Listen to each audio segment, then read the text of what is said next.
everybody. You are listening to the Medea podcast series. Medea Medical Education Academy is a global medical education provider dedicated to designing, delivering, and evaluating medical education programs worldwide. Our podcast series wants to bring to you a new way of delivering medical education, allowing to gain knowledge in an easy and accessible way, ideal for continuing medical education. In this episode, we have two important professors, Nina Papathanasopoulou and Sandro Esteves, engaged in a chat on Greek mythology and andrology as an introduction to the upcoming continuing medical education program, introducing the Aphrodite criteria for male infertility diagnosis, prognosis, and management, which will take place on April 19, 2024. Hello, everyone. I am Nina Papathanasopoulou. I'm a professor of classical studies, specializing in classical mythology and Greek drama. I studied and taught in the US for a long time. I did my PhD at Columbia University in New York City. And now I'm currently based in Greece, where I teach at College Year in Athens, a study abroad program for students who come to Greece for a semester abroad. And I have been teaching myth for 25 years. And I am very interested in the myth's various interpretations and in the ways in which myths are used today and are reinterpreted in various ways. I am here today with Sandro Esteves from Brazil, and I'm very excited to be part of a conversation with him. Sandro, how are you? Can you tell us a little bit about who you are and why do we call you an international expert in male infertility? Hi, Nina. Thanks for having me. I am a urologist specialized in treating male infertility with over 25 years of experience in clinical and academic settings. I'm the founder and medical director of Andrology, which is a fertility center based in Campinas, Brazil, dedicated to male reproductive health. I'm also a professor of urology at the University of Campinas here in Brazil, where I'm based, and an honorary professor of reproductive medicine at Aarhus University in Denmark. So I have been interested in contributing to the understanding of male infertility with many publications, lectures, and also my clinical work. So Sandro, you're one of the chairs of the next Medea, the Medical Education Academy program, entitled Introducing the Aphrodite Criteria for Male Infertility Diagnosis, Prognosis, and Management, to be taking place online on April 19, 2024 at 1 p.m. Central European Time. Is this meeting going to be about Greek mythology or about male infertility? Well, Nina, the focus of the workshop is to introduce what we consider a groundbreaking advancement in the field of male infertility, the Aphrodite criteria, which essentially represent a patient classification system for male infertility management. In our case, Aphrodite is an acronym, short for addressing male patients with hypogonadism and or infertility owing to altered idiopathic testicular function. So can you explain a little bit more what the connection is between Greek mythology and Aphrodite in this webinar? Actually, we chose this acronym to make a link with the ancient Greek goddess Aphrodite, but Nina, you are the best person I know to explain this connection. Well, I have to say, Aphrodite seems like a good acronym for these criteria, as she was a Greek goddess of fertility, male sexuality, and procreation. And so she is a good female counterpart for Poseidon, which, as I know, was the acronym that you used for criteria to determine women's infertility. So now I'm more than happy to give you some information about Aphrodite. Aphrodite is an ancient Greek goddess associated with love, lust, beauty, pleasure, passion, procreation. And her Roman counterpart is Venus, goddess of desire, sex, fertility, prosperity, and victory. Aphrodite is imagined as the most beautiful of goddesses who elicits desire in all beings, humans, gods, and animals. Her power is so great that even she herself is subjected to it. She too can't resist it, feels erotic desire for others, and falls in love with beautiful humans. Her origin story has her be born from the sea, and so she's often associated with seashells and swans, while her fertility is often shown with the depiction of flowers and roses. She's also linked to doves and sparrows. birds that may allude to the fleeting nature of love.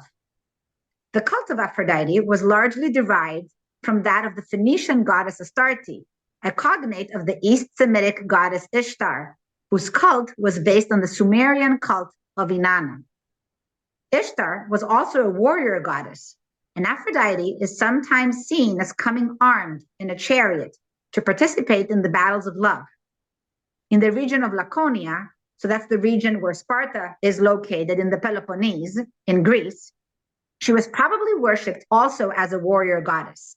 And it's important to note here that Sparta was a military society, and so many of their gods were imagined as being engaged in military activity as well.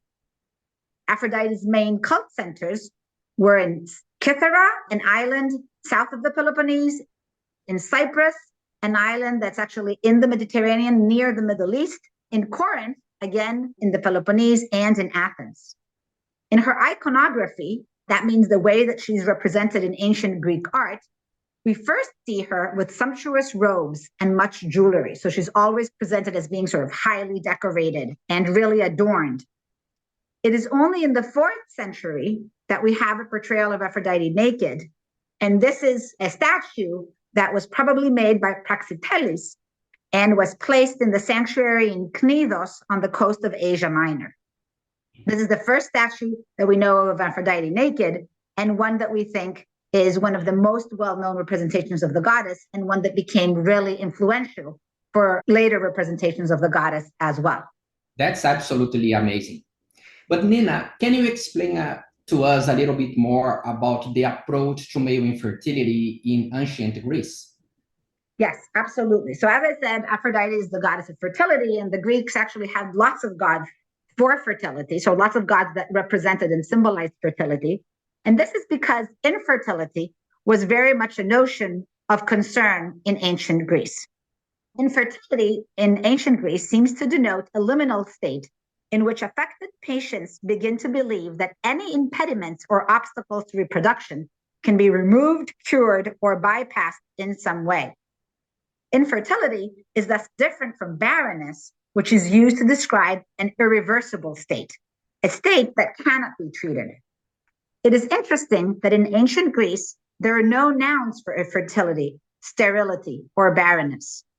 Only the adjectives aphoros, not bearing, and the adjective atokos, not having given birth, are used. And these epithets are actually used, for the most part, for women. The main sources that we have that deal with infertility in ancient Greece are the following: the Hippocratic Corpus, around 60 anonymous medical texts of the 5th and 4th centuries BCE, associated with the doctor Hippocrates of Kos, 3 of which are excessively concerned with reproductive failure and its treatment. Another source is the 4th century BCE physician Diocles of Carystus, who talks about infertility and its causes. And third, we have Aristotle, especially his works Generation of Animals and History of Animals, which discuss infertility and focus on the reasons for which some humans cannot procreate. For Aristotle, procreation comes from both partners. So the causes for infertility are often found in the matching of the partners. In this case, Aristotle tells us that the best solution is to change partners. So Aristotle thinks really that infertility comes from a mismatch of partners. And so the number one thing that he suggests is changing partners. However, Aristotle also discusses in more detail male infertility. For him, offspring is created through the union of male and female. The male supplies what he calls the seminal fluid, while the woman supplies her egg. Aristotle explains that infertility can be caused by a man's weak seminal fluid, either because there is not enough quantity or because the quality is not strong enough. The exact reasons for this, however, remain unknown. At the same time, it's important to note that even though there's discussion about male infertility, infertility was for the most part assigned to women. So as with men, the eggs of women can be weak, or there can be some dysfunction or imperfection in their bodies. The anatomy of the body, the shape, size, composition of the uterus or womb might have some issue. And treatments that are discussed for this include purging and bathing, changing diets, use of probes, of tin or lead sometimes to insert into the vagina. softening and moistening the womb. Finally, another way to treat infertility is actually divine intervention. Since the Greeks very much believed that diseases can be a form of divine punishment, they also thought that treatment can come from divine interventions. So the Greeks would consult oracles, the oracle of Apollo at Delphi, the oracle of Zeus at Dodona, and they could also seek help from Asclepius, the main healing god of the Greeks, who had over 100 sanctuaries all over the Greek-speaking world. In Asclepius' sanctuary, and especially his famous sanctuary in Epidaurus in the Peloponnese, patients would spend the night in this building called the Abaton in the hopes that Asclepius would visit them in their sleep or dreams and offer some form of cure. This process was called incubation. Today, we don't have the opportunity to visit Asclepius in his sanctuary, but luckily we have the opportunity to visit doctors like you. That's a privilege indeed. So Sandro, can you please explain to us why clinicians have now recognized the need to improve the assessment and management of male infertility, especially in real-world settings? Well, in the past, treatment often centered on women. We now know that there are many causes of infertility. They are male-driven or are combined between both partners. We know that some cases of male infertility can be alleviated through lifestyle, for example, or clinical interventions, like some surgical interventions. And also our knowledge about the complexity of sperm production, what we call spermatogenesis, has increased. And also the potential role of medication, like, for example, exogenous gonadotropins injections, has emerged. I personally feel it's essential that the clinician thoroughly investigates and accurately diagnoses the cause of male infertility so the patient's prognosis is appropriately calculated and communicated. So we need to have this good communication between doctor and patients. And I hope that with the introduction of the Aphrodite criteria for male infertility management, we can improve the diagnosis, classification, and management of infertile men. Very nice. So Sandro, can you also perhaps tell us a little bit more about the connection between the Aphrodite criteria and the Poseidon criteria? Like, why did you mention Poseidon in some publications, and what is the connection between the Aphrodite and the Poseidon criteria, scientifically speaking? A few years ago, we developed a classification system for women undergoing assisted reproductive technology and called it the Poseidon criteria. As you explained already, Poseidon was an ancient Greek god related to women's fertility. Since its introduction, we have introduced this criteria for the scientific community, the Poseidon criteria have gained much attention. And today we have over 100 scientific papers, or perhaps even more, exploring its utility for female infertility management. But recently, we also found the need to develop a classification system for male infertility. Nina, male infertility is a complex clinical condition, but thus far, the clinical management of men with reduced fertility and impaired spermatogenesis has been fraught with difficulties and limited advancement. This is a frustrating condition to clinicians and patients, and it also perpetuates the belief that ICSI, intracytoplasmic sperm injection, is the only solution to provide the couple with a baby without the need to explore the nature or cause of the underlying male infertility. So we have been inspired by the Poseidon concept that we developed a few years ago, and a group of experts in male infertility then developed the Aphrodite criteria. We relied on clinical patient descriptions and routine lab tests, such as the semen analysis and hormonal assessment, in particular FSH and testosterone levels, to categorize male infertility patients into 5 groups, each with its particular characteristics. We also provide suggestions for unified clinical management using hormonal therapy. Okay, so can you tell us a little bit more about who these experts are? Of course. So besides myself, the group includes Peter Humayden and Niels Johansen from Denmark, Filippo Baldi, Carlo Alvigi, Manuela Simoni, and Daniele Santi from Italy. We have Chris Barrett and Alan Pacey from the United Kingdom, Lynn Antonio from Belgium, and also Hermann Becher from Germany. Okay. So then, Sandro, can you tell us a little bit more about the workshop that you're organizing on these Aphrodite criteria? Well, I have got the help of Medea Medical Education Academy to develop this workshop and its complementary online activities. The workshop is entirely based on our recent publication featured on the journal RBM Online, which explains the Aphrodite criteria from A to Z. So in brief, this publication explains the biological and physiological knowledge related to spermatogenesis. We present the concept of the Aphrodite criteria and then describes the application of this criteria in specific clinical scenarios. So Nina, the new Aphrodite criteria provides an urgently needed system to characterize infertility in men seeking paternity and who may also be candidates for hormonal treatment. But it's important for everyone to understand that these criteria are not designed for men with confirmed infertility diagnosis, such as, for example, varicocele, infection, or obstruction, because these patients would not benefit from hormonal treatment.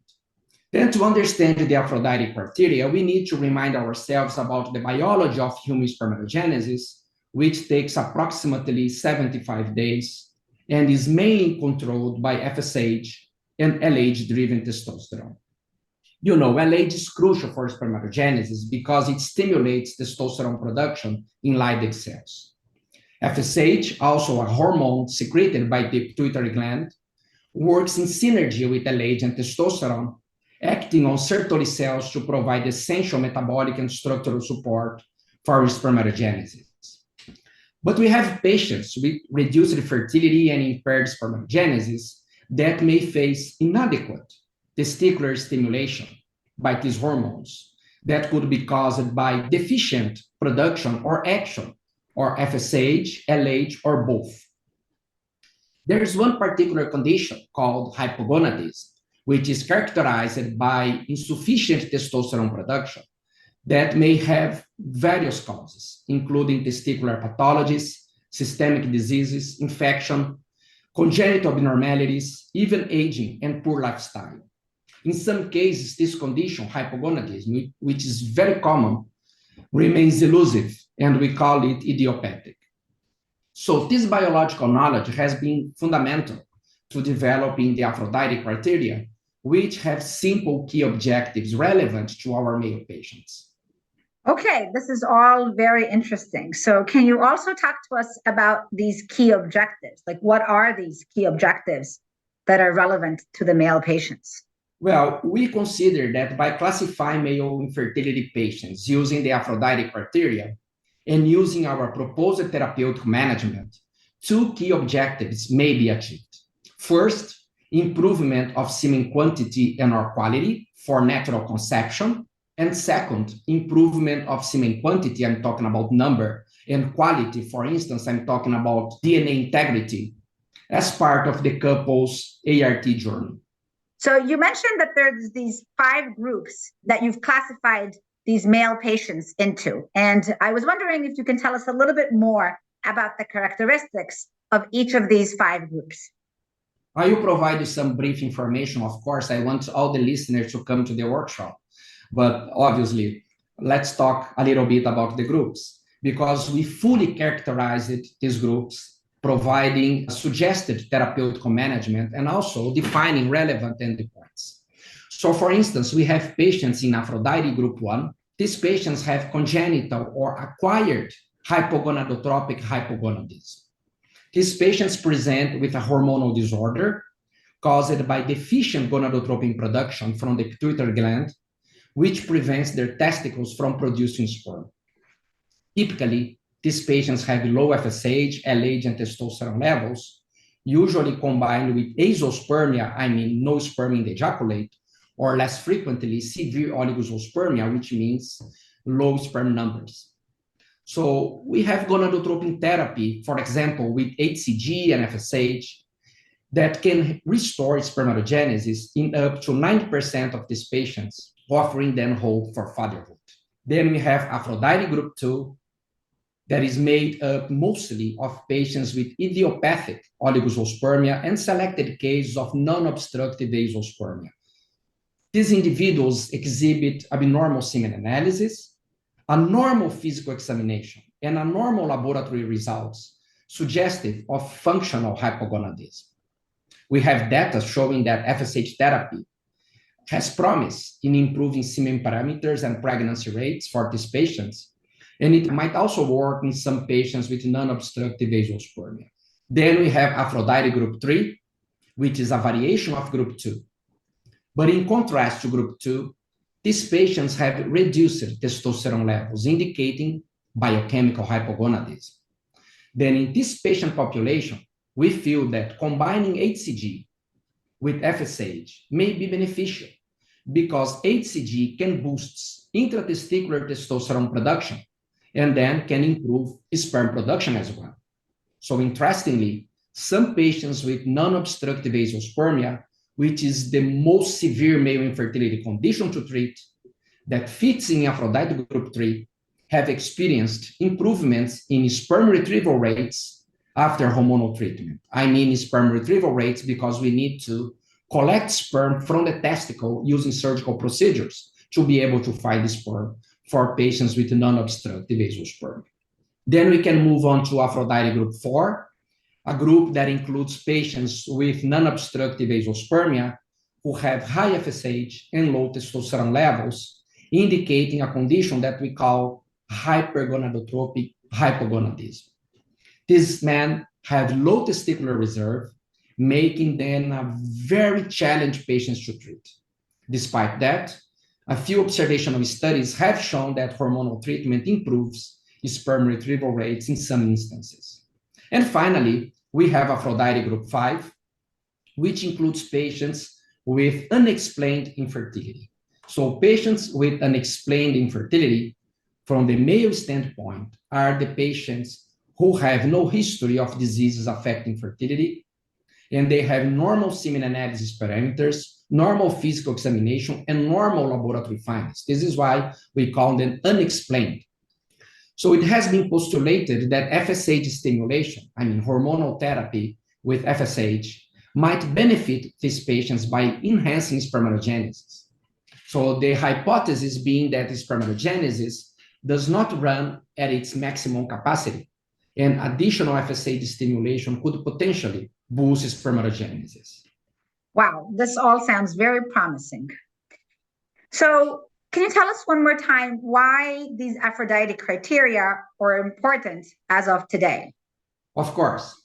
We feel that the Aphrodite criteria advance the stratification and management of male infertility.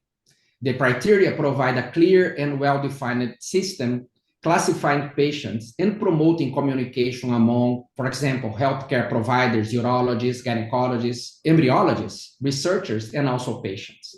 Also, these criteria open doors to research into new pharmacological interventions and also discovery of novel causes of male infertility.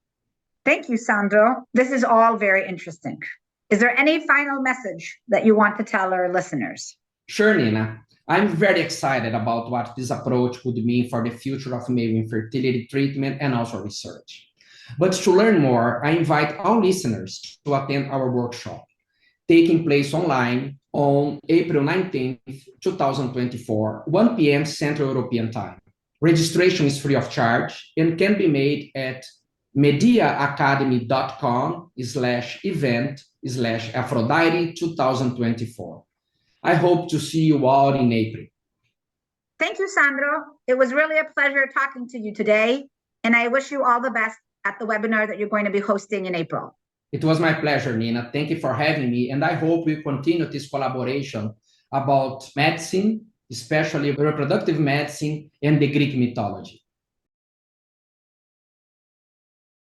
To learn more about the upcoming CME program introducing the Aphrodite criteria for male infertility diagnosis, prognosis, and management, please visit our website mediaacademy.com/event/Aphrodite 2024.